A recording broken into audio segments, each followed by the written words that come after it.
Day 22. I don't think I gained the information I needed.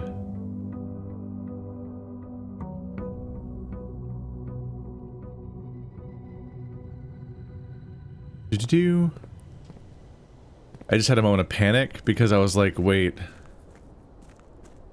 What? I did find the servants' quarters last time. I found the exact note I was looking for. Did I somehow not get the information I needed? Hang on a minute. Oh god, I'm panicking in real time. Was probably that recording, not that part.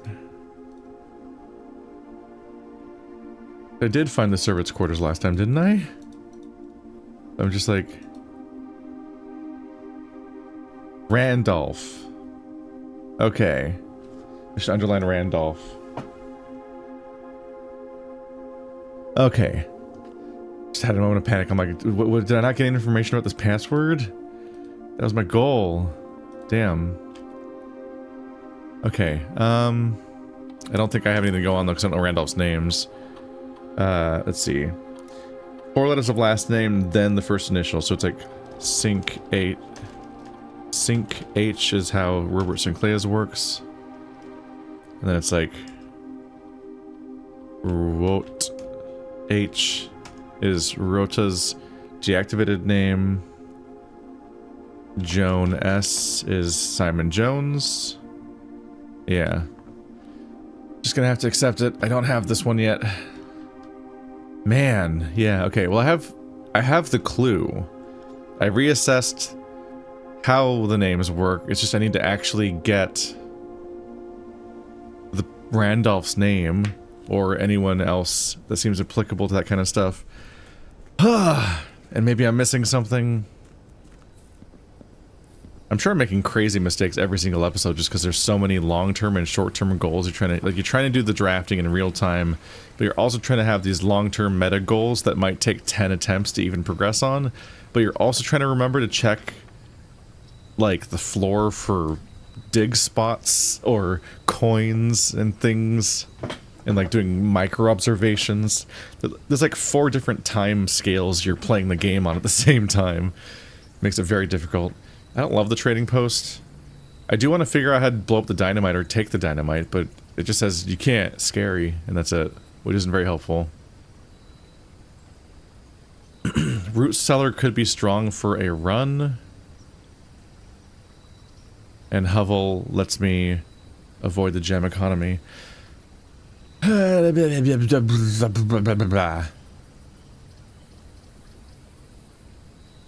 It's hard not to pick Hvel all the time just because at least, like, there's a lot of ways of getting more steps and it's harder to get more gems.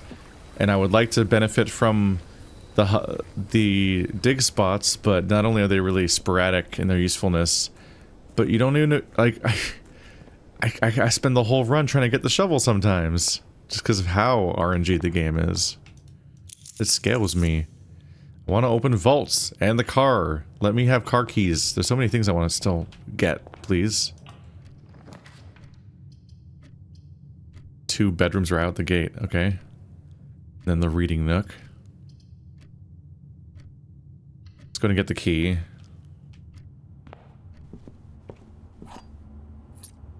People say they don't want to have me spoiled by comments and so on, so this is the flip side of that. The unspoiled playthrough experience is also the me fucking up a lot experience. I should have thought about this. The library and the reading nook combine into a U-turn, and that they always do that, don't they? It's actually really awkward to spawn a reading nook at the beginning right there when I am trying to create a branching path that goes outward. Because I don't want to get stuck pointing right back at the origin. I'm trying to expand in the world. M. Lowry.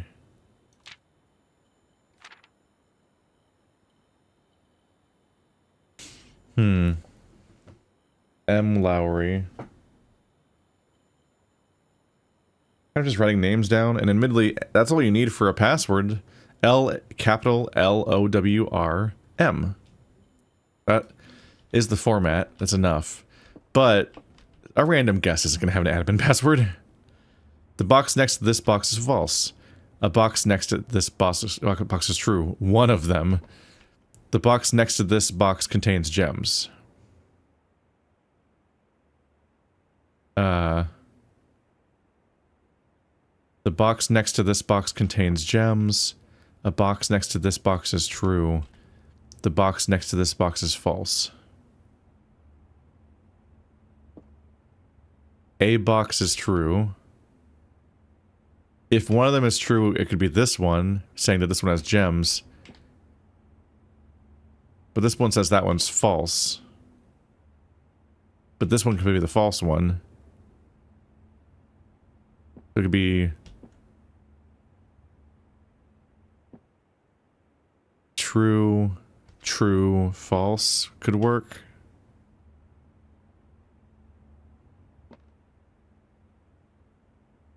I'm just gonna try it.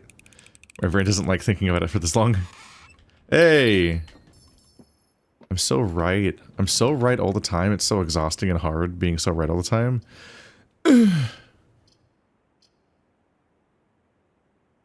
I don't want... okay.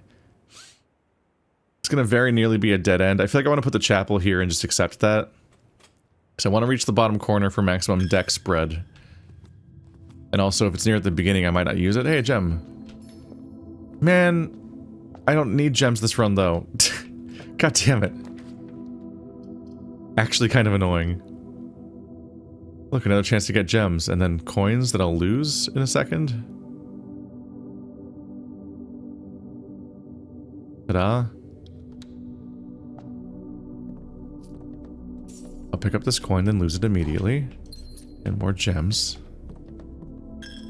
So I'm basically just getting the key. Which we do have 2 now. That's something. The pool could be okay.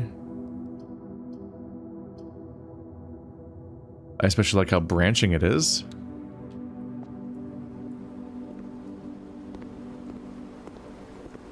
Key.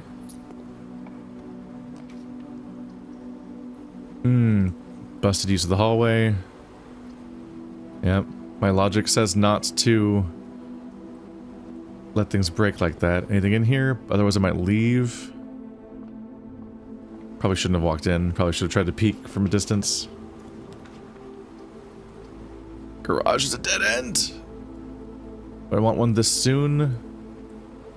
The rest of the branch has gone pretty far away, but it is 3 keys.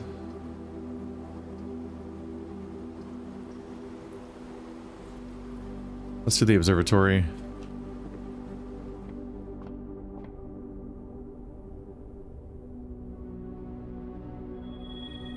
$5 diamond, 1 key.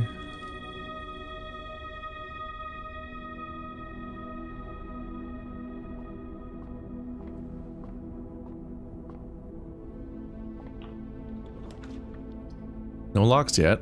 Ugh. Loss of 1 security door, dead end. The den avoids having wasted doors. I'm trying to commit to that particular approach of, like, ever since it came to mind, to try to not to put anything down where the doors themselves will be wasted. It does seem to open up the entire thing, but oh no! 2 dead ends. Okay, so it pretty much has to be the corridor then, unfortunately. There's a chance to wrap back around, though, and head south.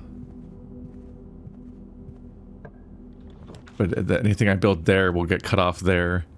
But the hallway goes up, that's nice. Except for it doesn't reach the foundation. The pump will reach the foundation.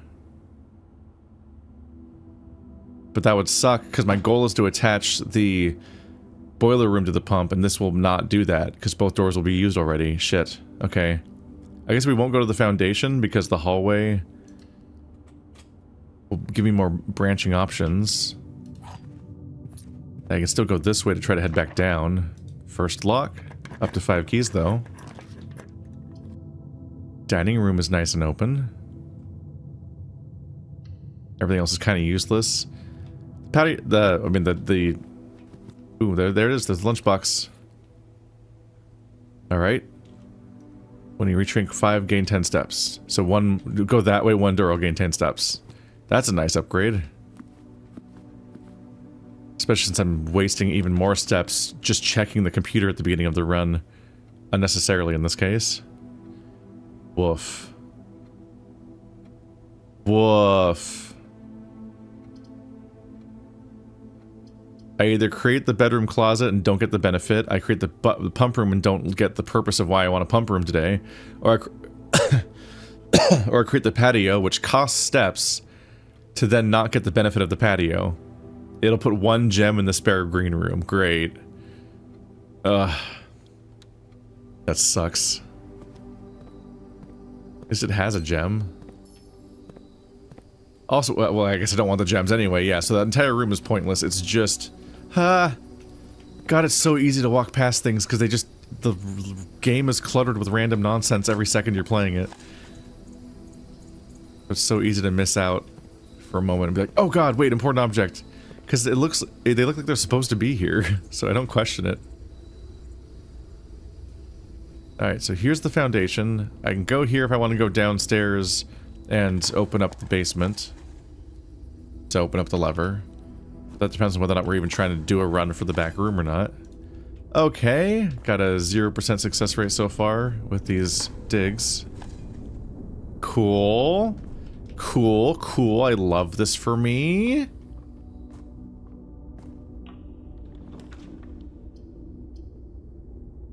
The boiler room or a dead end. Oh, that's not good. That's a terrible draw.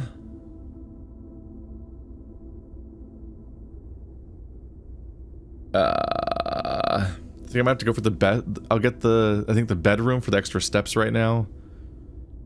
Then loop back around to the entrance hall to fill in that piece of map that I've missed, I guess. The boiler room would be such a waste right here. It's supposed to have 2 other doors, so I can actually have a chance of drawing what I want. Drawing it in this cramped location at a dead end and having the doors already blocked is brutal. But they hide stuff on the floor half the time. Okay. It's a little sad whenever I place these rooms first, because isn't it that I get the benefit... Gonna have to go back through the chapel twice. Awkward. This is why I was hoping to wrap back around successfully. Now I'm losing a bunch of steps. Don't care, it's a gem. Don't go back in that room and lose steps for a gem, because we don't need the gem.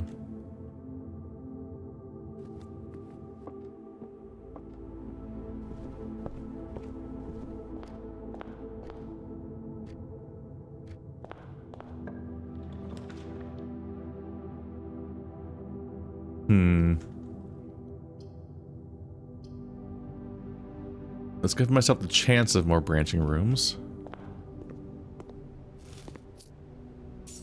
Finally place the pantry. Okay. This would be a pretty terrible place to put the bedroom closet. Or the commissary. Anywhere, having to buy food and stuff down here would suck. Because it's so far back. Oh. Fuck you, gymnasium. Fuck you.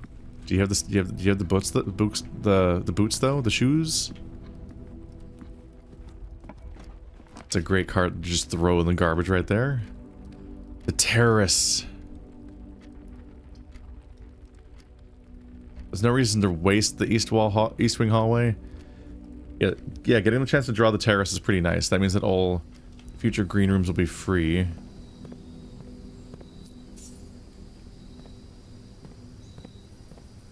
Which means not losing the steps. I don't want to use the key on the... I want to open every lockbox, but... if like they can just take a key. They've definitely screwed me over, so I want... whenever I see those, I definitely want to just have access to the sledgehammer. Alright. I haven't placed any stores down here. And now we just have these 3 doors in this one hallway for going forward, so I shouldn't have to go back down at all, except for maybe the foundation. So while my steps aren't amazing, there shouldn't be much reason to go back to the beginning of the building. So my step economy should be decent going forward. I don't have a use for the basement key right now. Awkward use of kitchen, but everything else is going to be a dead end.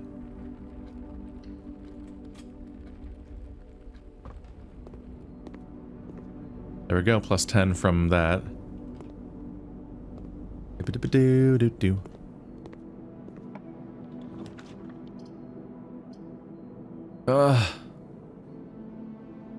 Pump room with no chance to attach it to power. Yeah, laboratory will loop back. Right, I want to double check all the documents in here now that I'm thinking about it. Ah!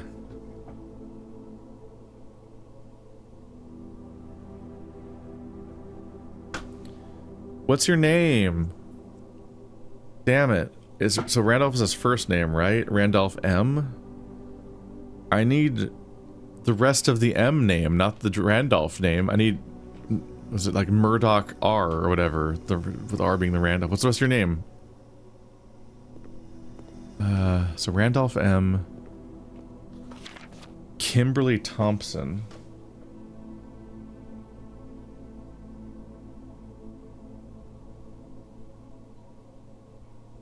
This is at least someone who works here in an official way. I typically work over at Cinco Labs, but got sent over here. Oh, that's a good sign. Kimberly Thompson.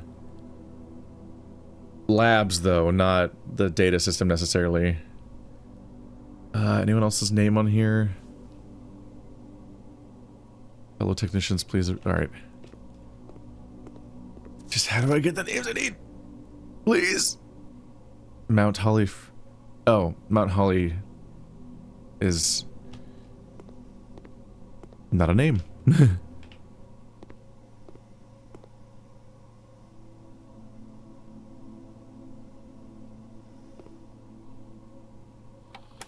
Let's run a lab, preferably one that gives me steps. Or permanent changes. Gain 1 key gem or gold. Lose 10 steps, then gain 20 gold. Set your steps to 40. Oh. When you draft a red room, lose 5 steps and then set your steps to 40. That's interesting.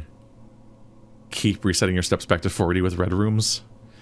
Whenever you draft an archived floor plan, each time you eat an apple.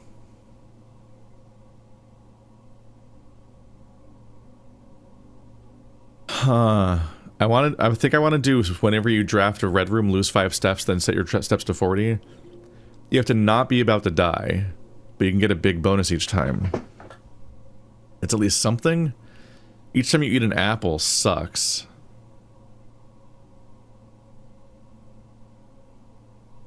Yeah, each time you eat an apple would be shit, because you never know how many apples there are in a run. There could be like none at all. Then whenever you draft an archived floor plan, that's like it's self-dependent on a red room to begin with. I have to inflict upon myself a specific effect.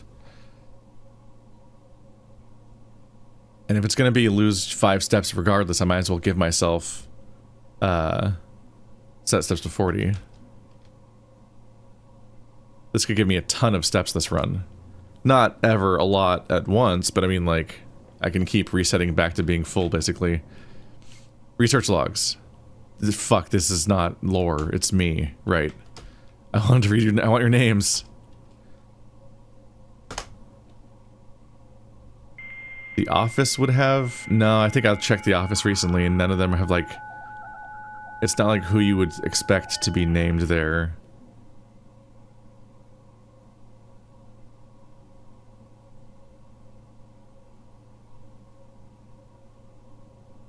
I assume data transfer starts working once I activate that password, maybe? Your friends and faithful service is not a name. Request schedule change. Mrs. Babbage. Man, I am so sorry if I'm just like obviously fucking this whole thing up. I just don't get it.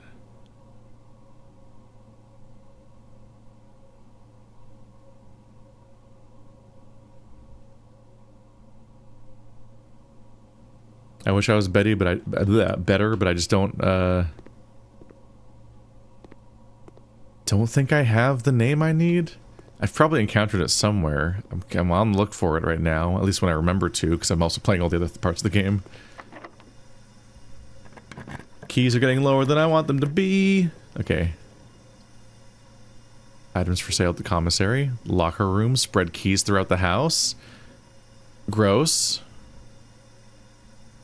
I need keys, but fuck, I don't want them to be scattered behind me. Especially since the level of scattering, like, in a room like this, oh, there's one. Yeah, in a room like this, I worry how visible the scattered thing would be.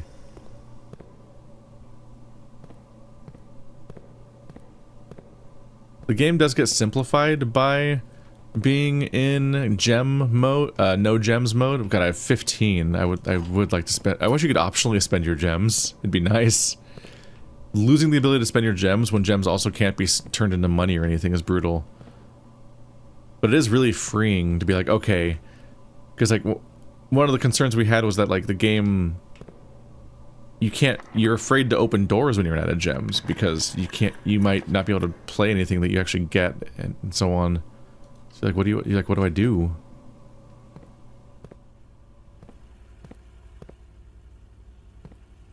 So now I just scattered keys, but unfortunately, it's a very late in the game scattering, so they could be fucking everywhere.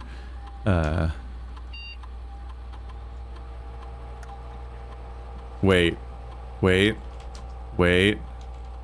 Do I have a key card? I have a key card. Oh, high security. It hasn't come up yet. I'm like, right, last run. 1 gem, 3...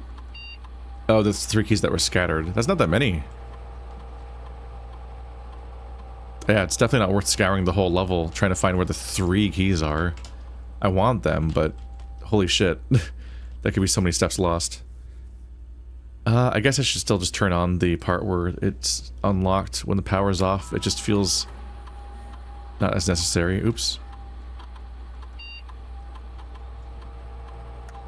Oh, god damn it. The delay where it won't let you move yet.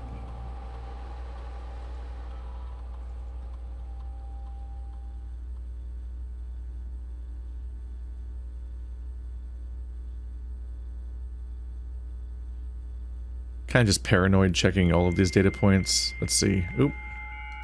OBS, you okay? There we go. I was in display capture and not game capture. Electronic mail. There it is. Okay. Was worried it wasn't going to recover for a minute there. Yeah, you do just need the office. And I think there's just there's not much to do on the network with other terminals.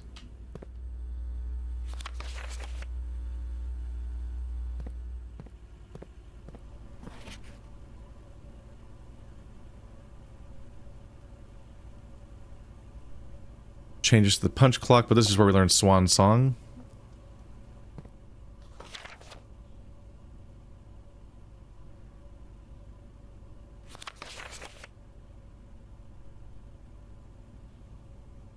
Reference to the antechamber not being locked. Yeah, that's obviously not true.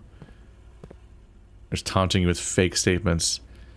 So that's good news. I've had access to the security card this whole time. We love this. The dark room.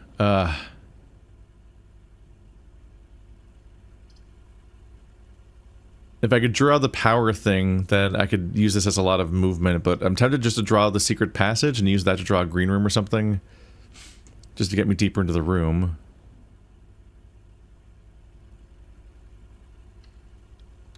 I don't want to deal with the negatives of the dark room right now, and I don't know how soon I'll be able to fix it. The green room has a decent chance of giving me an aquarium, which spreads this whole area. There it is. Also the courtyard, which is free. Which one's better? Aquarium's every color of room, which means when I draw the nursery, it'll give me steps. The courtyard will have more dig spaces, but that might not do anything. So let's do the aquarium. We're getting low on steps right now.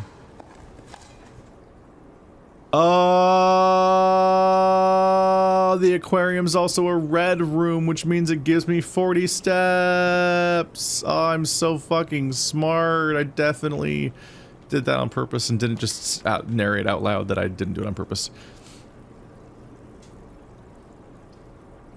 Okay. Key for every bedroom would be not money. I think I want to do this boiler room here because it's not an amazing situation. If I wasn't more in the open... So right now I might be able to draw the boiler room and the pump room back to back. Or the furnace, that'd be nice. But if it was drawn in the open, I might be able to chain more rooms together out of those two doors. But that still is RNG that might not pay off, so... Might as well just place it and see if I get lucky with these two doors. It's at least something. I don't know if this room generates loot, and where it would generate the loot if it did so. Not a lot of tables in this one.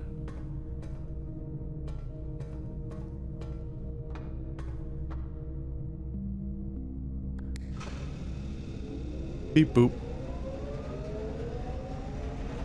Let's try it.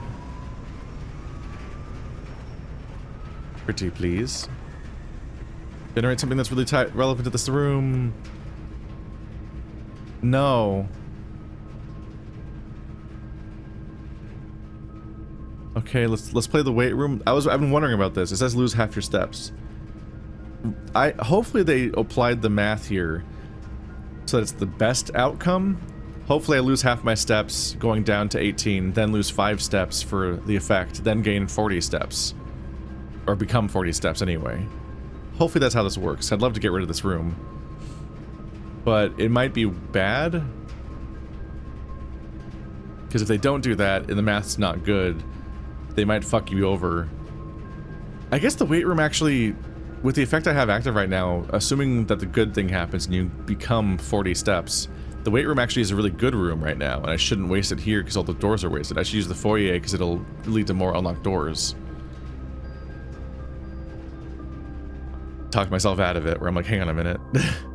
The weight room would be bad to waste right now. Because the weight room's actually good at the moment. Alright. I don't know if, like, redirecting the power might in any way give the game, like, a sense of intent. Like, please. Please, RNG. I'm trying to do this. Door not open?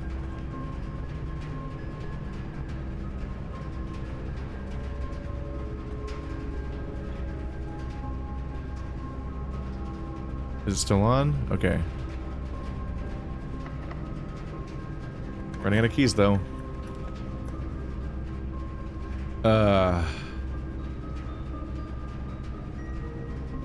They do glow to show which ones can be... Okay, yeah, the laundry room, actually.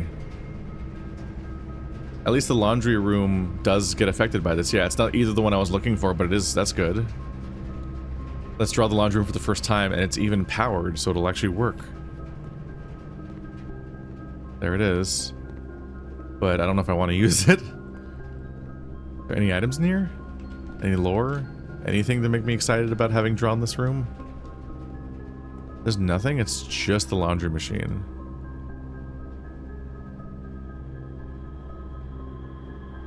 What? 5 cents spin cycle, wash and dry, fluff and fold. And the powered one. Shoe shine, star treatment, dye cleaning? Is dye... Oh.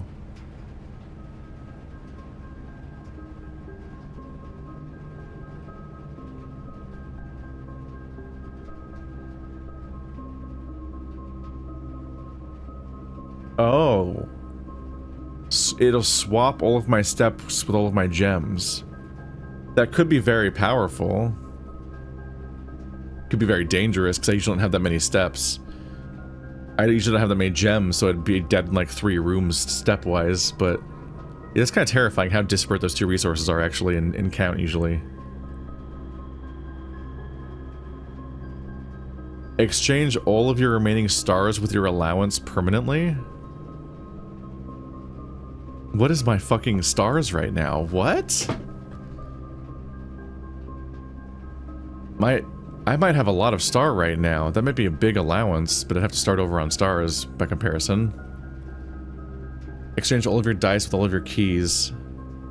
So I'd just gain 1 dice instead of the 1 key I have, which is not amazing. What is my allowance? I have 19 stars and 9 allowance. That'd be a lot of starting money. That's wild. Because stars can be valuable with the weird progress of the thing, but it's so unreliable. It's so hard to predict how the observatory is going to work day to day, and it changes day to day in a way that I don't really want to keep track of. Whereas having that much more allowance is wild. $19 every day? Okay, so what do these do? I didn't highlight them. They clearly have a secret thing they do. Exchange all of your gems with all of your coins. Okay, that gives me a use for my stupid gems I can't spend this run. I can turn them into coins. Right now it's not very helpful, but it could be. How close am I to the kitchen? Not that close. But in the long term, I could come back here when I have, like, no money. Exchange my keys for my gems? Yes. I want 15 keys, obviously. That's incredible. Oh, this room's insane. This is an insane little room. Okay, well, this I'm doing great this run now. I don't know how I could even spend that many keys. I'll probably go back to the locker room and open a bunch of those locker room doors up. Fluff and fold. Exchange your keys with your coins. So that's just a full... Okay, so this room normally, without even being powered, gives you the ability to exchange your keys, gems, and coins with each other in any direction for the cost of 5 coins or whatever. That's wild. So this room's way more powerful than I ever thought it would. I thought it might have been for, like, money management, like saving your money for next run or something like that, because it'd launder money. Okay. Straight up swap your resources around. This is the run saving room, and I've been missing out on this opportunity until the point where I literally rolled the credits already. Then this is the unhinged part. You need power for it, but I can do stuff like this. Which I think I will. Let's end up with 19 allowance.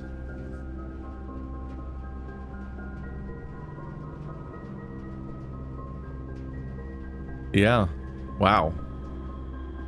So now I start every run with $19. That's crazy. Alright, let's head up here then. Didn't get what I was aiming for, but I certainly got something.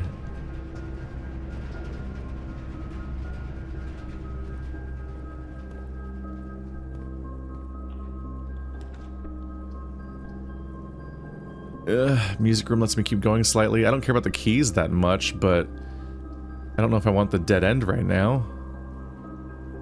This gives me the ability to branch into 2 different directions and create multiple dead ends, but also makes me dangerously low on steps right now. And then there's the dinner bell.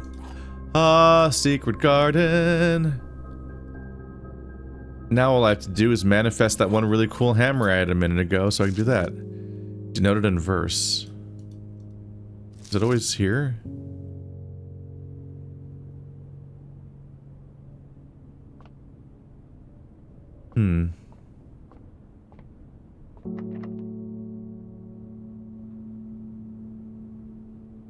He does not fit. So many regular keys. No! The locksmith I can't really use. Just bedroom and nursery. I mean, nursery's the one we want to play earlier for more steps. Damn, I don't get access to the rest of the surrounding area. Where is the dining? Oh, it's way down there. Which I should head down to for the extra movement. How do I get around? Oh, right, secret passage. That's why the surrounding looks so confusing. Ah, so rude of you, game. And another gem I can't use. Damn, I had an area set up. I wanted to snake back around the left and make the secret passage. I don't know if I'd ever get the hammer I need to actually be able to break it open. Would be nice. So security is over here. But I should probably go down to the hallway and dining room, both to get the food points I can have, and also so that I can then continue from the most southern direction as far as resources go. Don't have a lot of kitchening to do right now, but okay.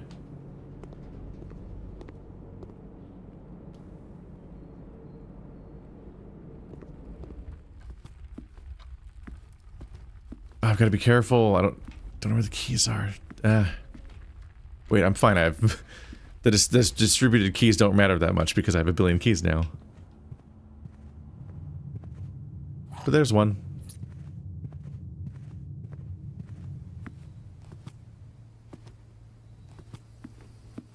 Is it the... No, that's not the aquarium one. I saw the lemons. I'm like, a showroom. I never have a showroom. I wonder what the library is going to name and shame me for now if I check it. I guess still the rotunda? I never placed the rotunda. Which for all I know is the most important room in the history of the game, and everyone's losing they goddamn mind. I don't need gems or keys or money right now. Not one of them, at least. I guess the boudoir? Even that doesn't have that much value. You get more money from the nursery and whatnot. I get a gem inside of the room. It gives the ability to generate another key with the servants' quarters, but I also don't need the keys anymore. My economy is pretty figured out. I just need to actually generate cool rooms that can permanently progress the game in some way. And that's the part that I might not have any luck on.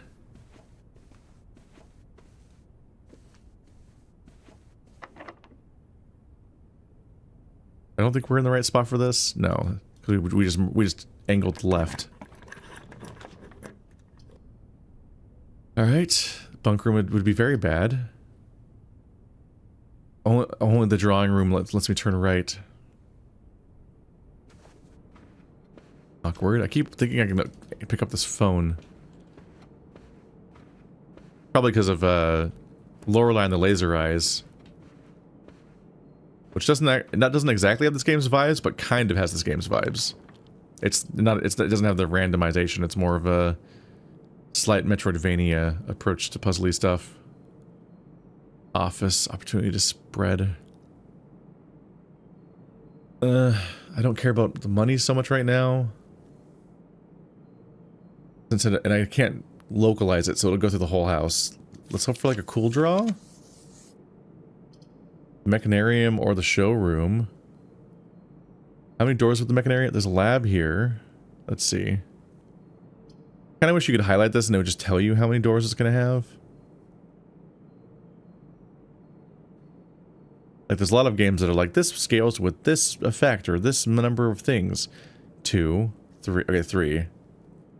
It'll have 4 doors. That will give you the most passages to go in. Well, the one of them just goes back to the security place already back. Well, it lets me go right, which is something.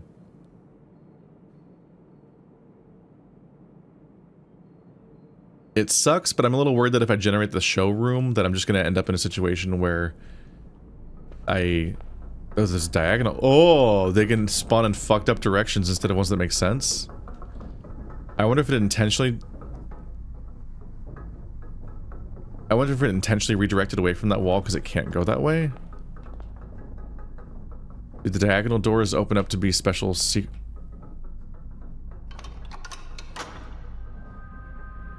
Alright, time to update my notes.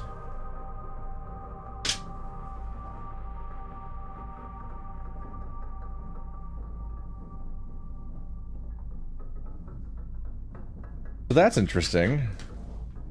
That's very interesting. I was kind of hoping for like some kind of other unique thing, but an alternate entrance to the room is interesting. I wonder if the 4 alternate diagonal rooms do that. Once I realized that the number of doors is based on the gears you have, I definitely was like, okay, opening all of them must be similar to opening the 7 hallway room, the 7 door room, where it gives you access to something in the corners, because this game does maintain space. It doesn't break the fabric of reality, so these things have to just be little cubbies. Was not expecting an alternate room. Unfortunately, it was the left door, right? So I can't get to the antechamber anyway. Wah, wah, wah, wah. So that did not really change my run at all. A key for every bedroom in your house, but I don't need keys. Or draw a library without the ability to actually get the rare spawn out of it. Or draw the lavatory and just go back to 40 steps, I guess. I mean, I don't need these keys, and I just checked the note last run.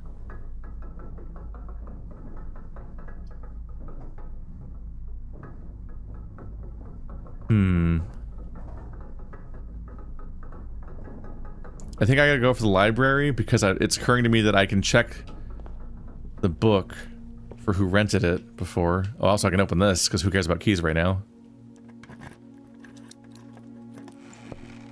But the car keys? The car keys! I can finally reasonably go do that. Oh, oh. No, I didn't actually place the I didn't place the garage this run. I always remember drawing the garage and I'm excited about it, and then okay, well, if I draw the coat check, I can put the car keys in that and give myself a better chance. No! Nobody has ever rented this book besides me. I guess because I just bought it at the store. Yeah, fuck. I was hoping that by coming here, I could write down the names of people who rented the book before and then try them out as admin passwords. God damn it. I'm really struggling to make progress on that. Alright. The Curse of the Blackbridge. Forward. The legend of Blackbridge is one that's well known to the people of the Grand Realm. For versions of this tale have been passed down from generation to generation. With each new telling, the story has changed, becoming, over the years, more colorful, more verbose, and as one might expect, increasingly horrifying. However, with so many renditions and unique personal touches, the task of confining and binding this tale to text seemed an ambitious and impossible challenge. Over the course of my research, I have heard dozens of variations of the legend, and while the details would often change, I was surprised with how much the story's heart remained the same. Yet, the more I listened, the clearer it became that there could never be a definitive version of this tale capable of capturing all the wonder and myth of Blackbridge. In the end, I chose to write down what felt most authentic, the story my grandmother told me as a boy, long ago. Part 1. The Berry Picker from Oris. Many years ago, before peace had become a familiar word, there lived a group of rogues so wayward that the locals deemed it appropriate to call their number the Unholy Hounds. They were feral outlaws composed of society's worst, in a time when society was at its worst. And for each crime that fearful travelers credited to the group, a dozen more lay unclaimed, each worse than the last. For the gentry, however, who often value their coffers more than their companions, no crime could measure more wicked than the group's primary enterprise, high-road robbery. One such member of this so-called band of rogues was a boy of 13 years, Jesper, who had not been lucky in life, having lost 2 brothers to war and parents to famine. In the years of hunger that followed, Jesper lived in a gutter behind a churchyard, relying on the nourishment of scurrying bugs and weeds harvested from the cracks of the alleyway to sustain his pitiful existence.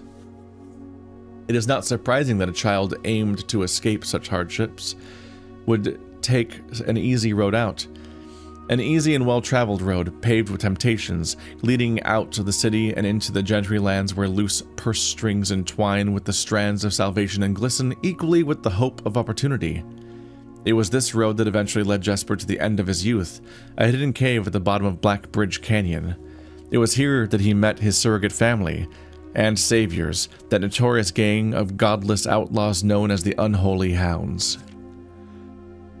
Despite the hardened circumstances that had led him to this vocation of banditry, Jesper was surprisingly tender-hearted and was often teased by the group for being too kind for such an ignoble life.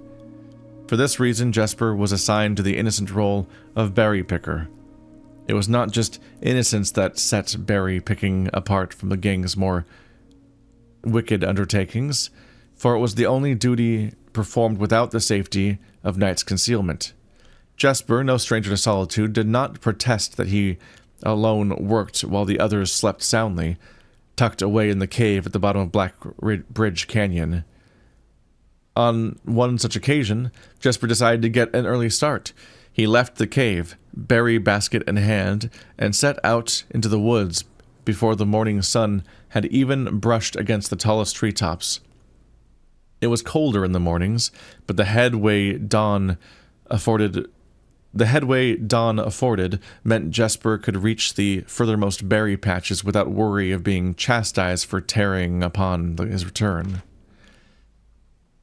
It took over 3 hours on foot to reach his destination, and along the way Jesper had passed by many a familiar bush, all priorly pillaged and so bereft of berries that one would have to dedicate several moments of an earnest examination before finding a single one. Jesper was patient, but even patience had its limits. He was confident that even accounting for the time lost this long stretch of travel, his efforts would be well worth the pains. Surveying the patches in this new grove surprised even Jesper. The red dots suspended among the leaves seemed as numerous as stars in the skies. Upon seeing such a bounteous sight, he clutched his berry basket tightly and nearly toppled over out of joy. Once he had regained his senses, Jesper quickly made a decision. He would not reveal the location of this newfound treasure. Instead, he would earn the respect of his confederates, who, upon seeing his yield, might attribute the success to hard work. Smiling at his plan, Jesper set off to fill his basket and was making steady strides in his task when the sound of thundering hooves interrupted him. A carriage is approaching. The thought of it made Jesper freeze. Had he been so enchanted by his discovery that he had neglected to observe his surroundings? How could a roadway be so close? He ducked down and crept toward the impending sound, hiding behind one of the larger bushes nearby. It was only a moment before the sound's source revealed itself. Within 50 paces of where Jesper hid, an elegant carriage with gold trim came soaring around a corner of trees, led by 2 beautiful white horses, and conveyed a stern-looking driver seated atop the vehicle, flaunting the most sophisticated regalia Jesper had ever seen. It was not just any carriage, it was a royal carriage. Even without ever having witnessed such a sight before, Jesper was certain. The sight had so transfixed Jesper that he stood awestruck, unable to tear away as the carriage approached. The little concealment the bush provided was soon proven unequal to the driver's lofty perch, and upon spotting the boy, he pulled the reins with such effect that the noble steeds slid to a sudden halt with precise control. "You, boy, get out from behind that bush," he shouted with a rigidity that betrayed a modest amount of fear. "You startled me half to death, coming round the bend of my own drive, and me seeing such an unfamiliar face in a place where there ought not be any face." Jesper quickly contemplated running. The man was much older, and his dress was suitable for courtly behavior, not dashing through the bramble and mud. I was picking berries." Jesper raised the half-filled basket up to allow the driver to see the proof of his words.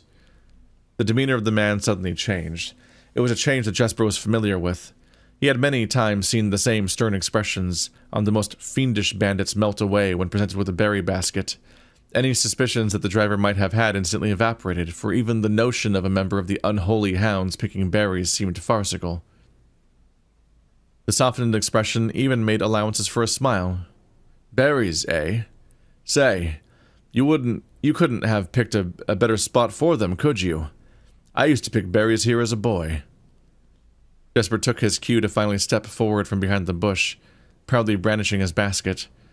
"I know, and what luck I found them. I have only just begun picking, and look how many I have. I would have taken me fourfold the time back home to procure this number. The driver bent down for a closer look. And where is your home, boy? It must be quite far. Jesper replied with a scripted response. A little south of Tanner Fork, just past the burnt woods. My God, that is far. You couldn't have come all that way only this morning. It was true. Tanner Fork was in the exact opposite direction that Jesper had traveled, and while that response would seem perfectly reasonable in a location closer to Blackbridge Canyon, he could see why it might seem less believable here. Sir, I have traveled much farther for much less profit. I dare say there is no distance yet made by man that would not be worth undertaking for a prize such as these. Surely, you have tasted them yourself. Jesper felt happier with this response as it seemed to amplify the man's smile. In my youth, often, but perhaps I took it for granted because I never had to travel very far. And even then, my father would always drive us here in our carriage, so I'm ashamed I never had to walk such a stretch to earn an equal reward. It was Jasper's time to smile. Then let my efforts reward us both today. He raised the basket even higher. A taste in memory of your youth, sir. The driver chuckled and removed one glove, bending over the seat to reach down to the basket. And at the moment his fingers touched the first berry, the dagger in turn met his throat, cutting through a superficial layer of skin and drawing blood. Jesper caught the man's startled eyes. And for that taste I will have your purse, sir, in memory of my youth. Damn, there's a line that goes hard. The driver's arm had gone stiff, his chin raised and trembling, more frightened than he had ever been before. Whether unable or incapable of speaking, he did not respond to the boy. Perhaps he did not think his jaw could afford to be engaged at this particular time. Jasper let the basket drop, freeing his other hand to probe the man's pockets. Do not mistake me, sir. I will not kill you if you give me no cause. Though I will admit the thought of taking your carriage and leaving you to the indignity of walking appeals to me. Unable to find a purse in the man's coat, Jesper pivoted to search the seat under him. Why have you no purse upon your person? The driver slowly raised his hand cautiously, pointing toward the carriage door behind him. Jesper lowered the knife's edge a small degree to allow the man to speak. Which he did in turn softly. There's a lockbox in the carriage. Well, come down then and grant me the courtesy of sparing your life and binding your hands, a concession I assure you of my tender heart, for it would be much easier to slit your throat. The man started to comply, slowly lowering himself from the driver's seat of the carriage. Once down, Jesper guided him away from the carriage to a nearby tree, where he instructed him to get on his knees and put his hands behind his back. Excusing his inexperience, the man indulged Jesper while he figured out how to adequately bind him. The smile and kindness Jesper had seen on the man's face, now nothing more than distant memory. In their place, cold, dark eyes displaying no emotion. I wonder, should I grant you the same clemency you were showing me? Jesper stopped. Oh, it's him. I wonder, should I grant you the same clemency you were showing me? Jesper stopped, surprised by the question, but ignored it, secured the final bindings, and then hastily returned to the carriage. With one hand on the door's handle, he turned back to the man. If there is no lockbox, there will be no clemency. Inside, the carriage was surprisingly dusty and unswept. A stark contrast to the elegant and polished golden facade of the exterior. It had apparently been many years since a passenger had enjoyed passage in this vehicle. This all but confirmed what Jesper had suspected. The driver of this carriage was not a liveried servant of the employ of some greater master. Any curiosity that this observation might have further produced was quickly abandoned upon seeing what rested under the carriage's back seat, a large wooden lockbox. Despite its hefty appearance, the box was surprisingly easy to handle. Within a few minutes, Jesper had dislodged it from its hold and carried it out into the sunlight. Inspecting the box carefully, two observations were made. Totemic symbols found carved on all four sides of the box hinted that the box was very old and likely not created by Arindian hands. It reminded him of artifacts from the old world and was presumably crafted in one of the ancient realms. And we're going to have a twist towards cosmic horror, aren't we? The forward talking about this story being upsetting really foreshadows the tone it's going to end up having. Where you're like, this is just a fun little fantasy thing. You're like, nope. Oh, you expect it to be like a quiet little quaint morality tale, and then it's like, oh, here comes a dagger. But then you're like, wait, this lockbox is going to be fucked up, isn't it? Secondly, the box was secured by a rusted yet robust padlock and would not open easily without a key. Jesper looked over to see the driver quietly observing from his indentured position. Do you perhaps have a key you can provide me to open this box? Without emotion, the driver replied, There is no key to that box. Jesper stood up. Easy enough, then. He headed over to a nearby rock of sizable dimensions and lifted the stone up, carrying it back to the box. If there was ever a time when the lock had been resistant to brute force, it wasn't recent. With one hit, the stone had completely shattered the rusted lock. He bent back down and opened the lid. Inside was an effigy, a crude figure chiseled from stone. Without too much deliberation, Jesper bent down and picked it up, somewhat surprised with how heavy it seemed, given how light the box had felt. Having expected to find something more akin to gold or gems, he looked questioningly to the man, hoping to find an explanation. The driver's smile had once again returned. You are cursed, boy. For deadly is the stone. You have opened that which should never have been opened, and you are cursed. Jesper carried the effigy over to the man and shoved it in front of his face. What is it? That's one. Feeling his disappointment rising to anger now, Jesper tightened his grip on the effigy. One what, you mumbling agentor? And in God's name, why have you no purse upon your person? The man did not seem intimidated. One pace. He paused for effect. 12 more and you will be dead. He only had a second to flinch before the effigy struck him in the head and put an end to his cryptic ramblings. If there was ever a time when the old man had been resistant to brute force, it wasn't recent. Damn. Jesper looked down at the sculpted stone figure, now splattered red. Was it cursed? Was he cursed? He had, of course, heard stories of curses and had never doubted their validity in the past, but now that he was standing face to face with the possibility of being cursed, his mind pleaded with him to be skeptical. And if he was cursed, what difference would the knowledge make? A dozen more paces would not be enough to find any living soul, and to say nothing of the chances of procuring a remedy. If he did not move from where he was now stood, he could live maybe another 3 or 4 days, maybe more given the abundance of nearby berries. A plan that, if we ignore its obvious faults, might provide additional opportunities for help to come along, but what good would that do? To be discovered here, beside a body, stolen goods in hand, bloated from berries and raving about a curse that could very well not be real? No. It would most certainly be better to face one's fate now. Take a dozen paces and see if life goes on. But Jesper found his legs unable to make that first step. His mind was unable to convince his limb to waste away 1/12 of his life in a single motion. Feeling the desperation sink in, he hopelessly looked about him for a solution, and if by some stroke of luck the gods had heard his plea, a miracle materialized before him as he found himself suddenly at the end of a fairy tale. 2 white horses and a carriage of golden trim were beside him, the answer to his immediate prayers. He laughed at his fortune and calculated the short number of paces back to the road. 4. Perhaps only 3 if he jumped. He made a quick survey to see if there was anything he wished to grab before taking the plunge. He thought about removing the driver's fancy coat, as that appeared to be of some value, but the additional risk of undertaking such a task too great a chance. And so, after a profound breath, he took his 2nd, 3rd, and 4th steps, though they were quite large. Seated now beside the horse, he reached for the reins and suddenly realized that he was still gripping the effigy. If the curse was real, then it would most certainly be better left here. If, on the other hand, the story is fictitious, there might be some appraisal that could be made of the figure. It was, after all, found within a lockbox.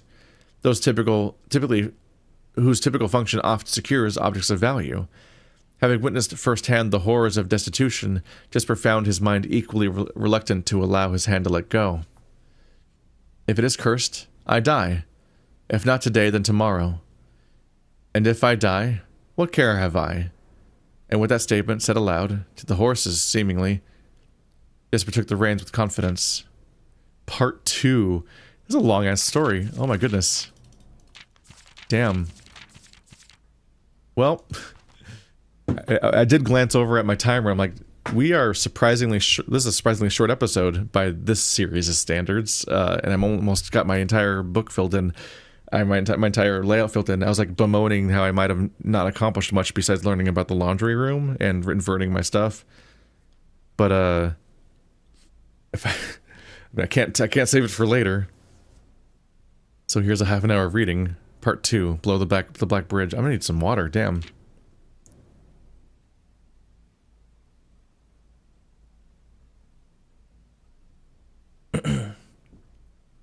Miller awoke to some light nudging from a familiar foot.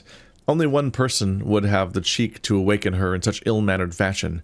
Shaking the sleep from her eyes, she glared up at him in the darkness, but did not say a word. He nudged her again, teasingly, then stepped back to into the dim. After taking a moment for her eyes to adjust to the darkness of the cave, Miller remembered. She was on third watch today. Quietly collecting her things and wits, Miller turned as she left, waving to her young friend, who was more than likely already asleep. She crept through the cavern's main passage, careful not to wake the sleeping bandits around her. Like a hero in a book, she often mused. Quietly, she grabbed a bow from the haphazardly formed pile of weapons, shaking the accompanying quiver in the darkness to assess how many arrows it had. Then she walked toward the sun-drenched mouth of the cavern, ready to start her shift.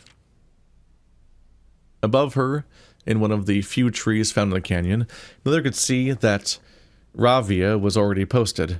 She waved, and Ravia waved back. Calling out to each other was strictly forbidden. Anything louder than a gesture in the canyon was forbidden. When Miller reached the tree, Ravia lowered a braided rope and pointed to the ground behind her. Miller turned, following the finger, and saw a pail of water rested beside a nearby log. She turned back to Ravia, nodded, and secured the pail to the rope. The pail went up first, and in turn Miller followed. Ravia reached across to grab the water. Miller leaned back to give her space. There was not much room for maneuvering in this tree post, a necessary concession for the concealment of that the outpost demanded. Ravia tilted the pail up to her mouth dramatically, illustrating how thirsty she had been. Miller laughed silently as water poured out, splashing onto Ravia's face. It was a bit too daring and noisy of a joke, and had the others been around, they would have certainly been scolded for the unwarranted sound. But Miller appreciated the efforts Ravia took to verbalize the silence of the morning. They had been on third watch together for over a month, and during that speechless time, their friendship had grown into something special. Affection was unsurprisingly scarce in the unholy lands. She had felt camaraderie before, of course, but intimacy, never. From their elevated vantage, the girls could see both the concealed entrance of the cavern as well as a clear view of the bridge that spanned across the canyon. Blackbridge was the link between the Gentry lands and the northern mountains, the overpass that connected Orris and Reddington. To the city-faring travelers of the realm, the bridge was an unavoidable crossing. In the day, the task was to ensure the travelers passed by without stopping. At night, the task was to ensure that they do. Like most of her band, Miller preferred the night. The biting glare of the sun might be tolerable to farmhands and bricklayers, but to a cavern-housed bandit it was a source of constant annoyance. In the day there was no shroud to conceal her expressions, nor to hide her thoughts. She felt exposed. Ravia touched her elbow and pointed up. Miller, striving to suppress a budding smile, suddenly shook her head in response. There were many signs that the unholy lands used in lieu of words, but 2 of them had developed an extended vocabulary. Gestures quietly forged in the shared solitude of their month among the branches. She watched as Ravia shifted, placing her palms flat on the floorboards beneath them. Miller knew that what she was trying to say, but shook her head a second time. It was often more fun to pretend not to understand. Ravia rolled her eyes and turned away, looking back at the canyon. Squinting through the leaves, the 2 girls held still, watching and listening. It was not long until Miller too heard the sounds of approach. Ravia held up 2 bent fingers, and a few moments later 2 men emerged from the bridge's southern end. They were dressed in a familiar uniform, long gray coats with black facings, white waistcoats, and black tricorn hats. They belonged to the local patrol, the Blackguard. Although not an everyday occurrence, their presence at Blackbridge wasn't an unusual sight. It typically indicated an important traveler's impending passage across the bridge, information the girls would promptly relay to their leaders as soon as the coast was clear. But this report, while exciting, was rarely acted upon. In Miller's 5 years in the unholy lands, she had never once seen a carriage taken in open daylight when the Blackguard was nearby. The men had nearly reached the bridge's north end when Miller heard the horses, faintly at first, but growing louder with each passing moment. Ravia's eyes met Miller's. The same concern mirrored in each other's expression. This did not sound like the typical carriage, cautiously approaching the bridge to cross. Instead, a familiar crunch of high road's gravel, they heard the harsh clattering of hoofbeats against stone. Both girls quickly redirected their attention downwards, looking through the foliage. The sounds were not coming from the high road, but from the canyon itself. The horses were coming from below the bridge. In an instant, Miller had knocked an arrow and drawn her bow. Go! Ravia was gone before the whisper had even left Miller's mouth. The young scout was already sliding down the bank below, racing toward the cave. There was no road that ran below the canyon. There was no reason for numerous horses to be approaching their cave. There was only one reasonable conclusion, and both girls had reached it instantly. The base had been compromised. This was a Blackguard attack. The moment the horses came into view, Miller let loose her first arrow. She was surprised to see a carriage. She had expected a cavalry. Before she even finished processing the thought, her second arrow was in the air. Without a trail, it would be unthinkable for a carriage to traverse such rough terrain, yet she watched as the wheels jolted over a rocky riverbed. A third arrow was now in flight, and there would be no need for a fourth. The driver slumped over just moments before the vehicle dipped into a small ditch, slamming into an embankment. The force of the sudden halt immediately shattered the front 2 wheels and catapulted the driver from his seat. Utterly confused now, Miller quickly glanced over her shoulder to see if any horses were also approaching from the rear. Down in the canyon, the entire horde of the unholy hounds came spilling forth from the earth, as if hell itself had suddenly sprung open. The group seemed even more bewildered than Miller, half asleep and tripping over one another in a desperate attempt to engage an unseen enemy in combat. Miller could see Ravia come among their number, the only one looking up at her. Her expression was chilling. There would be no need for a silent gesture to convey what they both now realized. They had made a mistake. The gang's chieftain, Jeffrey Heartslasher, led the others, cautiously approaching the crashed carriage like a suspicious fox would near a baited trap. There were no words exchanged as the group crept forward in customary silence. A dozen or so paces in front of the wreckage lay the far-flung driver, an arrow protruding from his broken body, and beside him, a blood-stained effigy carved from stone. Whoops. Is he dead? I think our part 1 character is dead already. Miller was inconsolate. Miller was inconsolable. Jesper had always been her favorite. He had always shadowed her in the night, clinging to the hems of her every move, the way a child tails behind an older sibling. Tender-hearted, she had always called him, though deep down she had known that wasn't quite true. Oh, she called him tender-hearted, right. Not tender-hearted, she called him... I thought it was like tender-hearted, comma, she always called him something, but no. She called him tender-hearted. His appearance of gentleness concealed a raw, resilient durability that emerged in the most perilous of situations. He had been a flower among the nettles in his cave, but he still had thorns, honed by a grim past and 100 hands of misfortune. They buried him in the darkness, in the back of one of the larger cavern rooms. He was interred with a berry basket and a silk handkerchief that he had treasured. The mysterious effigy they had found beside him served as a distinguished gravestone, a marker that stood out as somewhat special among the rows of similar swords marking neighboring plots. No one spoke, not even in whispers. There was nothing to say. Miller awoke the next day to a thunderous shaking and rattling of the earth, a far cry from the playful nudging of the previous day. She strained to adjust her eyes, but the choking sting of stirred-up dust caused her to flinch. Panic was also in the air. The sounds of scurried footsteps and clattering feet filled the space around her. But even in alarm, the silence was louder. What was it that sounded so strange? Miller closed her eyes tight and used her feet to guide her along the passage. The whispers around her were getting louder, and intense voices could be heard ahead. Louder speech than she had ever heard spoken in the canyon. A growing dread grew as Miller approached the mouth of the cave, her eyes now open wide despite the dust. Shouldn't it be day? Miller felt a hand in the darkness, pulling at her. It was Ravia. The two embraced, and Miller did not need to see her to understand.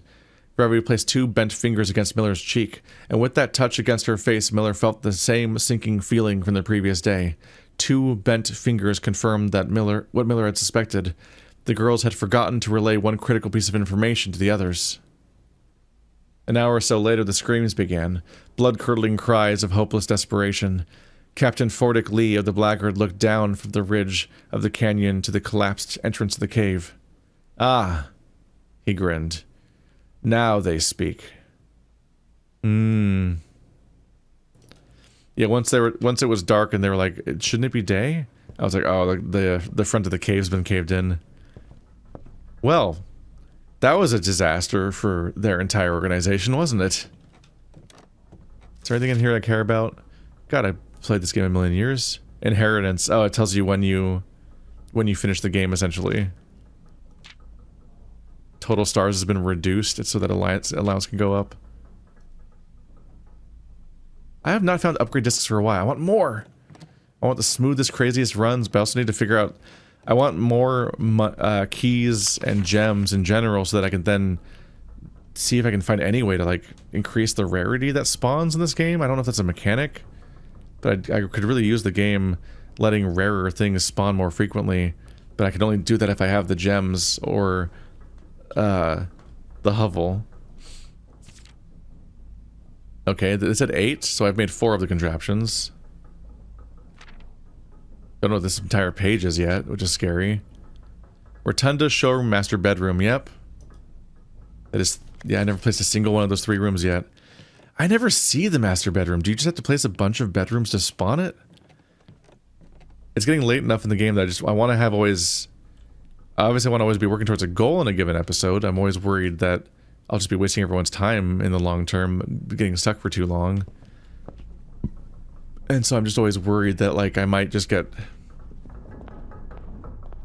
a bit stuck where I just don't know how to proceed necessarily. Can't place the secret garden.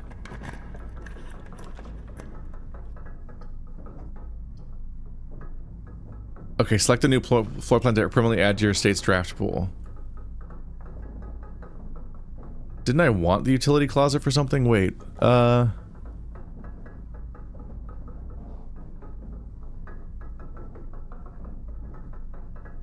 Oh, I was hoping to draw it. I think that was a panicked thought I had when I thought we were gonna need to get the garage open for the car key. Yeah, I do still want a code check for that. But the drafting studio both lets me keep building and also is probably one that I could really use with drawing more, because it might let you add things that are not normally in the thing. The dormitory, the dove coat, and the vestibule. God, I need to draw this room more. What does it say? Wait, can I click on the thing, probably? In the drafting studio, you'll be able to choose a brand new floor plan to permanently add to your draft pool. Permanent changes do not reset each day. I've never done this before? I've never drawn this room before? Dormitory. Every time you enter dormitory after drafting a drafting room, you gain 10 steps. So you get to keep going there after that type of category to keep getting more. It's interesting, but that's like compelling, but not big proggers unless the dormitory has something in it that's cool. Dovecote. Whenever you draw a dovecote while drafting, you may rotate floor plans.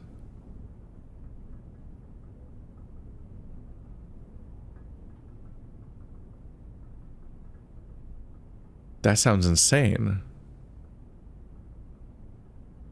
Whenever you draw a dovecote while drafting, you may rotate floor plans. I assume that means that I can rotate all of the... I must be able to rotate all of the floor plans that are currently in my hand, I assume is what they mean. Including the dovecote, so I can have more control over what direction it's going to face. Vestibule. Whenever you enter vestibule, 3 of the doors in this room unlock and the 4th one becomes locked.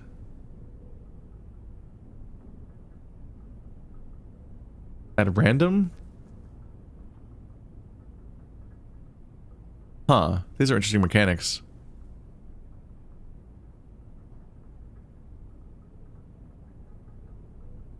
Three unlock and the 4th one becomes unlocked, and it's every time you walk in. So you can just keep walking in over and over again to change which one's currently locked. That also probably means you can't use... If you use keys, it still gets reset, probably. Its effect might also override the foyer, since it becomes locked. The dovecote just seems so powerful. But also, at the end of the day, I want to add all of them because I want to visit these locations to see what kind of lore and stuff they have too. It's kind of rough. Curious about this one. A towering loft serving home to many of the feathered locals of Mount Holly. As a devout bird watcher and amateur ornithologist, Mary had petitioned her uncle for years for this to be built in the estate. Man, this might even be where some of the chess pieces are hiding. They might be hiding in pieces I don't even have yet. Seeing that interface, I'm immediately like, oh god, oh fuck, because I have not seen that interface before. That is a very detailed paper model of a safe. Don't know what room that is. Oh. Did I open that safe? That's the room that taught me about the paintings. What was that room called? I don't think I've drawn it in ages. I think I've only drawn it once since then, basically. I go in the rooms usually when I draw them, so I'd know. But like, that's the board that told me about the clue, right? Was there a safe in that room? Is that where one of the safes were? I do need to keep careful track of every safe from now on, November 7th. So this also lets you keep track of what the calendar is in this game in a different way. That's helpful. You can add your day count to this. I had my own system.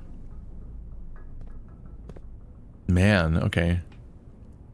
Yeah, now I'm... Yeah. I'll try to have a document about all of the safe... Yeah.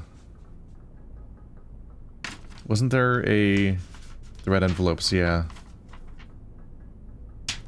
I just have the bourgeois written down. I should go back and write down... every safe location, basically. Just rename that one. And document them that way. So that I can then keep track of where the ones I haven't opened yet are. Which I don't really know where they are right now. But I think it shows one here. Let's see, one of them was in the shelter. Don't know what numbers they were. Shelter bourgeois office. I could write them as on the sidebar without saying which ones they are necessarily.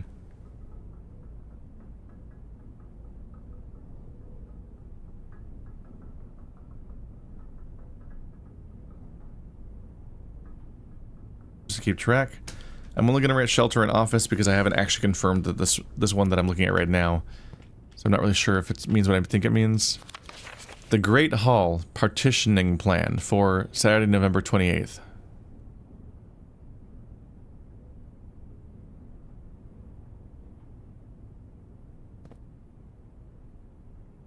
Huh. So this reveals what is in the 6 doors, essentially. And maybe they'll even make sure that's true. But it'll only be true for specifically the 28th. Day 21?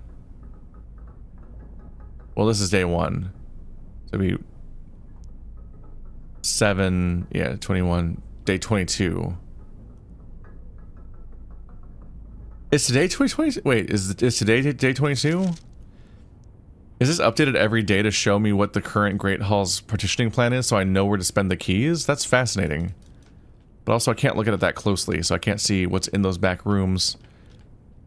All I can see is that the tiny shitty dead end rooms are in those locations. Is that even possible? Wait, does that happen? Both the times that I've been in this room, the cardinal directions just work normally, but this one looks like the cardinal direction is a secret dead end, and then you actually have to do this one to get that way. Rude. Oh, volume 1 of drafting strategy. It's gonna be a long episode at this rate. Whew. January issue. The drafting spectrum. It should come as no surprise that the first color that comes to mind when speaking about blueprints is blue. And while it is true most architectural plans and designs are found on blue paper, it is not the only color on which floor plans are drafted. In fact, originally they were not blue at all. Hundreds of years ago, chemicals used to create floor plans caused coated paper to turn black when exposed to light. This raven hue, perhaps more fitting to the reign of Horus, was decidedly more difficult to affix an artifact's revision edits to, and so blue was proposed as an ideal replacement so that it had no political ties to any other realms. By the 4th era, all floor plans were being printed on blue paper. Over the years, the fear of political connotation deferred to innovation, and the use of colored prints eventually became popular with engineers and architects who used hues as a way to differentiate various types of buildings and rooms. There's a lot of fucking reading this episode. I'm wearing myself out a little bit. Wish I could take some of these books with me. Violet prints, for example, are only used when creating plans for a bedroom, while an orange floor plan will immediately inform a contractor that the print contains designs for a hallway. In this issue of drafting strategy, we will explore the different features for each type of floor plan and look at the underlying connections that tie each room to its color. And this is outside of the system that we're in, right? So like this is just the culture. This isn't even tied to this specific mansion. This is less a gameplay mechanic. Well, I mean, it is a gameplay mechanic, but it's actually canon, which is funny. Most violet dreams. The bedroom is often referred to as the heart of the home, and with good reason. It is the place where people can rest during a long day, where they can kick up their feet for a bit and recharge their batteries. Architects always use violet bordered floor plans for bedrooms, and the comforting purple hues encountered while drafting will usually let a wary traveler know they have found a room in which they can rest up. Architects may wish to utilize bedroom strategies if they are the type who love to explore and backtrack frequently. Having an excess of steps usually affords bedroom enthusiasts the mobility to be more carefree with their plans for the day. All the normal stats. Let's see. Average number of doors 1 to 2. Oh, just all bedrooms is a category. Extra items are likely. Synergy with sleeping mask, nursery, and servant quarters. Even color-coded based on items versus other things. Indoor verdure. Green rooms are a wonderful way to bring the outdoors inside and provide a breath of fresh air to the home. The abundance of plant life, rich soil, and natural resources in these spaces makes them extremely appealing for architects who enjoy gardening and open spaces. These floor plans are extremely synergistic, and strategies centered around green will often involve drafting as many of this color as possible. The more green rooms you're able to draft in your house, the more powerful their effects will become. Additionally, these spaces are more likely than other types of rooms to contain piles of dirt for digging. Associated resources, gems. They're more likely to have gems in them. Synergies are most green rooms, shovel, and watering can. Man, I only recently found out that even existed. Orange passage. If the bedroom is the heart of the home, then the hallways are the arteries, serving as diverging paths that branch out to connect different parts of the house and lead visitors to their intended destination. While these orange corridors are often overlooked as one travels through them, they are a vital component of any house. The numerous doors found in each hall provide the means to add more rooms to your house, and the more hallways you have, the less likely you are to draft yourself into a dead end. Hallway strategies are ideal for the architect who prefers more rooms and flexible options for expansion over pure resources. I don't have... It's funny, they talk about them like as if you're going to emphasize a goal of drafting a bunch of hallways, drafting about a bunch of green rooms. I never really have that kind of a plan. I'm definitely just like reacting to what's thrown in front of me and what just seems good in the moment.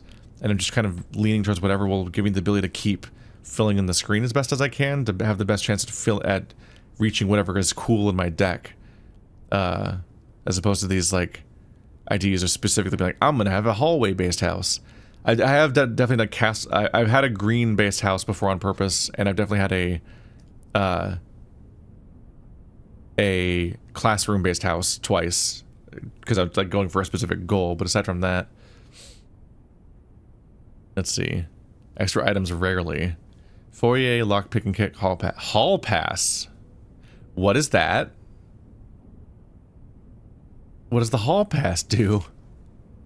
Golden trim. Shops are an essential part of any large estate, providing a convenient place for staff and residents to purchase items without having to leave the property.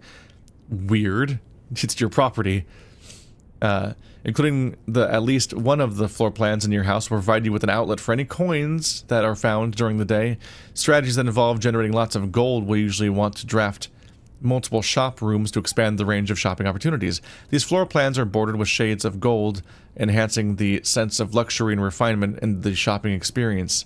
Whether it's a quick snack or a high-end fashion item, having a well-placed shop within the estate can greatly enhance the quality of life for the entire household. Associated resource coins. Average number of doors 2. Extra items never for free. Red rooms, negative space. Red rooms are a daring addition to any home, providing a small element of danger that can excite and thrill both residents and visitors. This is deranged. While these rooms come with a certain level of risk, they also offer the potential for substantial returns as they provide as many doors as they do opportunities. Architects who are willing to take the plunge and draft a red room are often rewarded with a unique and striking space that leaves a lasting impression on those who enter. Just like in life, taking risks can be intimidating, but those who dare to venture outside their comfort zone can reap the greatest rewards. Associated resource, vexation. 3 to 4 rooms, extra items seldom. Synergies. Tomato soup. What? I've technically beaten this game already. What the fuck am I reading in most of the... How long is this game? Are there 4 more times I roll the credits? Like... Skilled players is funny. Like, yeah, if you use them smart, then you get synergy with them. Yeah, they give you complications. It's tomato soup. Prismatic rooms. You may, on rare occasions, notice some floor plans have more than one color in their design. These rooms are unique in that they simultaneously share all the characteristics of each type of room they associated with those colors. For example, a floor plan with a violet and gold border would be best described as a bedroom shop, while an orange and green one might contain a corridor of greenery and plants. The Aquarium is a very useful multicolored floor plan, as it supports all of the color-based strategies listed in the volume. For example, it can give you bonus steps for having a nursery as well as being unlocked for having a foyer. I didn't even think about that. The foyer also makes the aquarium unlocked no matter what. It just gives you a lot of benefits, but only, especially if you have a bunch of the things that have blanket benefits played at once. And then, yeah, Maid's Chamber is red and purple. That's the other one I was thinking about. Maybe the only other prismatic map I'm thinking of, actually. How many are there? As we reach the end of the volume of drafting, strategy, we hope that you have found valuable insights and colorful inspiration for your next architectural project. From the purples of our dreams to the reds of our fears, we believe that no ambition for an architect is too brave and no design is too colorful. To achieve our goals, we must delve deep into the spectrum, drawing upon all colors and ideas of daring merit. At the end of the day, color is just another tool. Some wield it to express their own creativity. Some hoist it up as a display of their own power. Some use it to calculate great sums. But all of us want to find a color we can call our own. And I finally read volume 1 of this fucking thing. The fact that this is the one that adds new rooms to your map, your layout, and it has volume 1 really makes me feel like I should have found this place way sooner. And I did have 1 or 2 opportunities to draft it, so it's not completely the game's fault, but the RNG of this game stresses me out sometimes, man. I can't tell if I'm just like missing out on massive opportunities all the time. I wish you could see you could tab to the map when you're on that screen. There we go. Where am I? Okay, here. Courtyard gives me the best layout, so I can keep going. The furnace. Yeah, I wanted to connect it to something else. The furnace would primarily just give me another 20 steps real quick. But without connecting it to the steam room, I'm not going to accomplish anything else with it. I would like to place the... Wait, I think I already did place the... No, I didn't. I haven't done math today. Yeah, so I want the break room and the coat check because I want to coat check the car keys and break room to keep the key card next time. But we're running out of spaces, so I don't know if I'm going to get anywhere near that lucky. Lavatory is pretty useless right now. Commissary, I don't have any money to spend. Cloister, I can dig. And not even well. I guess the commissary... which is pretty trash, but maybe I'll make a bunch of money in the next few rooms. Maybe I'll draw the vault. The trophy room. The breaker box is useless, furnace is useless, trophy room means I don't get to go right, but I do get to go left 2 more times. Oh. About to run out of steps, but I have no money to spend anywhere, so I don't have a reason to go anywhere else. So it's not that big of a deal if I die in the next few rooms. Hi, trophy room. That's a lot of gems you got there. Did you say that was going to happen? It did say 8 gems. I didn't even read that part. I don't have a use for gems right now. I can turn those gems into keys too, except I can't because it's an equal exchange and I still have the same number of keys. Hello, trophy room. My 1 trophy. That's it. I'm not really expecting to draw many more of these. It's a somewhat obnoxious list. Names, please? No, it's just a list of trophies. That's in the front room. Is this just a source of... Aww. Yeah, some special items, some taxidermy. I was definitely hoping for more, like... Yeah, there was a hunter. I was at least hoping for some lore each time. Whenever I draw a new room this late, I'm expecting something a bit more significant. Maybe even a safe or something.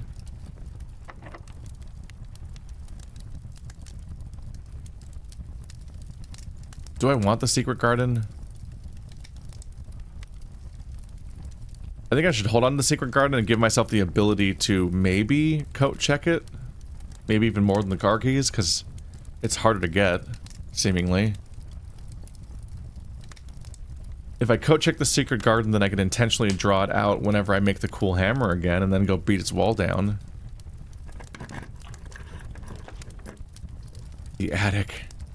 The pump room, that it won't be useful to me right now.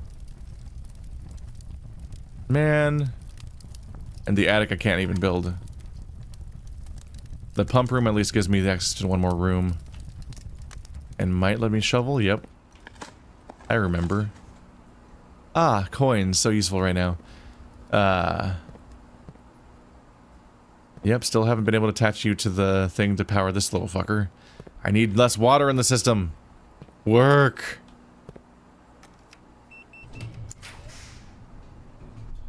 It would be funny if I drew the... I can't draw the boiler room because it's already down, unfortunately. Whenever you enter the ballroom, set your gems to 2. The vault! I actually drew the vault. I just don't have any steps. And can't get any more. And the dark room would give me... Yeah. If I drew the dark room in the process of this last little sequence, I could have reset my steps back up to be ready to generate the vault. And then I could buy stuff back at the commerce. I don't really have a reason to. Yeah, I guess this run's just kind of over. Womp womp. Why does it say step required 9 red, but 6 not red?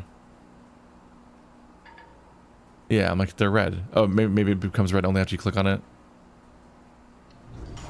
A dark room where I ironically can't do any dark rooming. I'd still do that though. Yep, now I've got 40 steps. Egads. What exciting journey shall we go on with all these steps? There's 4 gaps, not bad. And I finished. It's very, like, it's oddly confusing whenever I finish. Oh, the locker room. That's a thing to do. Let's go back to the locker room. Thank you for the steps, Mr. Darkroom. It's time to open as many lockers as possible with my excess of keys. That's great. That's what I want to do. How do I get over there?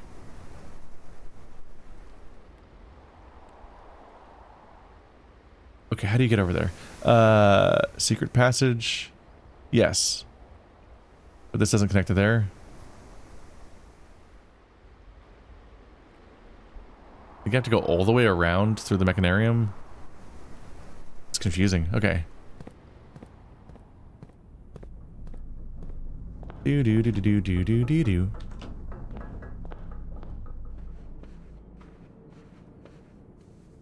Maybe there'll be something cool. In fact, I have enough keys to maybe open almost every locker or something. So it'd be really cool if I discover something akin to like how when you open all the locked doors in the big bad hallway. That is annoying.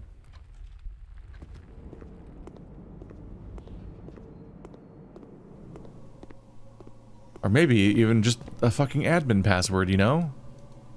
If you don't mind. Yeah, I immediately got so much more excited about this run, just being like, I have so many keys, though. What if I open every single locker in this room that's locked? What if something cool happens? The downside might be that I get something really cool for a run, but the run's over. That was funny. That was extremely funny.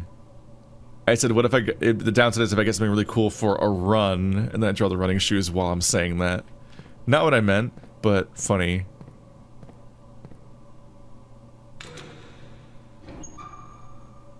Ooh. Brodo.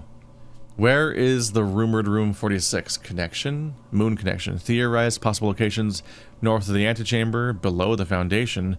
Full house of 45 rooms and break room? And is it break or bank? Secret door in the tomb, leading towards this.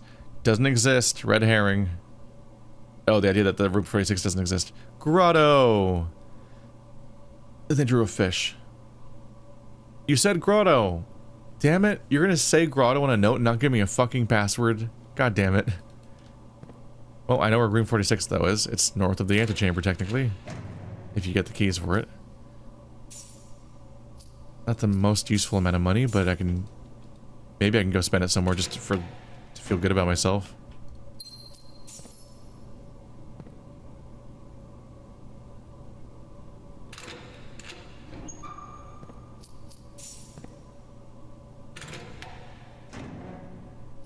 And next run I'll have $19 at the beginning of the run anyway. Okay, the amount of money I'm getting is disappointing. I don't even have a gift house, a gift shop or anything. I really wish you could sell gems. That would make the economy too plastic, probably. 1, 2, 3, 4, 5, 6, 7, 8. There are still 8 more. Damn. Well, if I can get... I could spend my money to turn my gems into keys again, now that I've actually spent my, keys.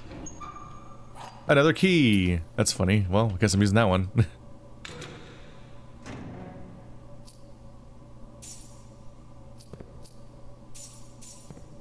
Yeah, I guess I can do that. I can go to the kitchen to buy steps to make sure I can make it. What am I looking for? The laundry room? Where is it? Laundry room? 1, 2, 3, 4, 5, 6, 7, 8, 9, 10, 11, 12.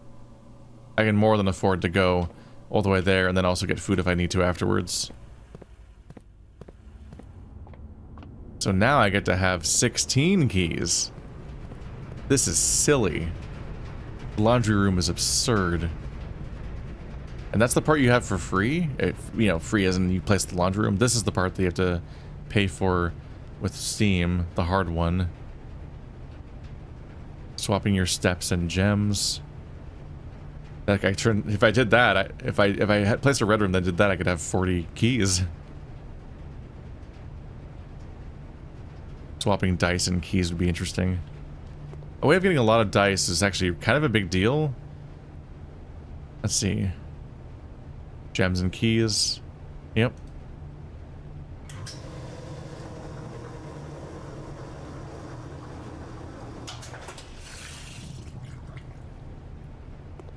Okie dokie. Yeah, the further you get in this game, the more desperate you might get to just give it to me. Just give me the specific room. God damn it. And at that point, you might really value being able to draw a bunch of keys like that.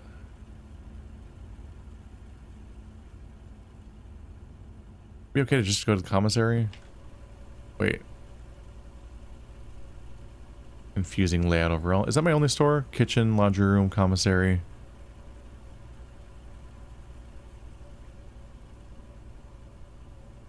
One, 2, 3, 4, 5, 6, 7, 8, 9, 10, 11, 12, 13. Okay, I can afford to go back and forth either way.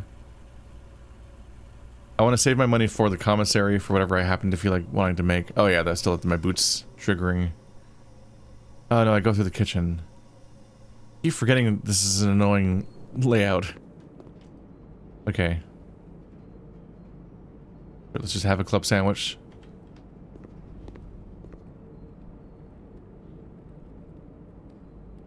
Yeah, spots like this make me think I can go that way, and I'm like, right, that's a one-way door. It does not have both sides filled in. Is there a locker in here? I definitely left at least one foot locker unopened. Because I did not used to have a billion keys.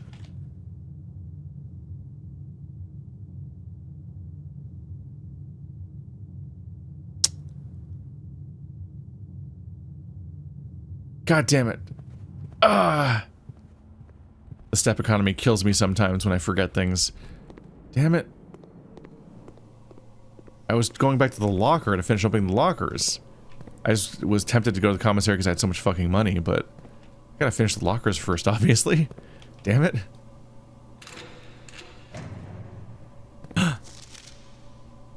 Six.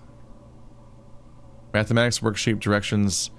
Find each sum without using signs.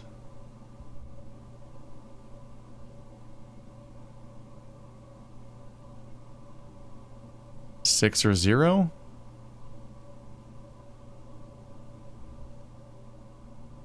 I don't know what this means.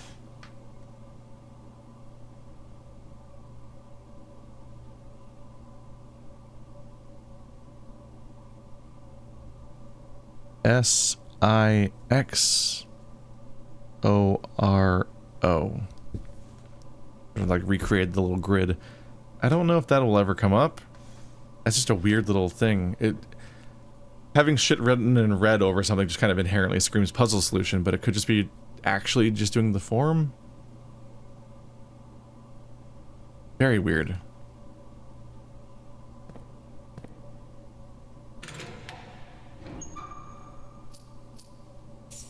A nonsensical amount of money.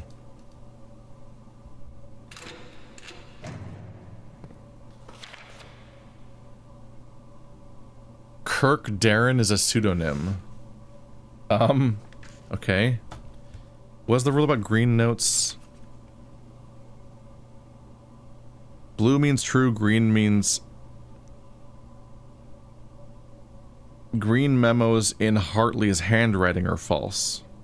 And red memos are false. Unless they're written by hand. Well, that's not Hartley's handwriting, it's definitely typewritten. Kirk Darren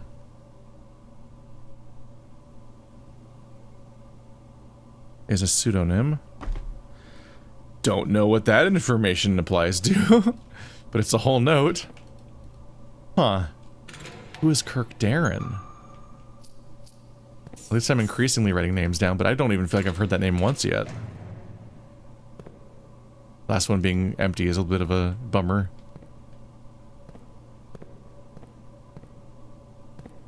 Man, now I wish I did place the showroom. I didn't expect to suddenly... I mean, this was unpredictable. You don't expect to suddenly end up in this situation. The way that I suddenly have $60... 70 a second ago. Like, I abruptly have this comical amount of money, and I'm like, damn, alright, I wish I'd placed the showroom now, because I could afford some of those items. I don't know if any of them are permanent, though, or would affect my run. Playing this game is a constant exercise in like, fighting my choice paralysis and trying to just push forward and make a choice, even if I regret it. Because otherwise I would... If these feel like long episodes now, imagine if I really let all of my indecision delay every action. I'd never go anywhere. Sledgehammer. Metal detector. Salt shaker. Nonsensical amount of gems. That's it. Well, that's all I can get out of this one. Giant inventory, no coat check, no break room. Never did math today, so there's nowhere to get tomorrow's key card. So goodbye key card, goodbye secret garden key, goodbye car keys.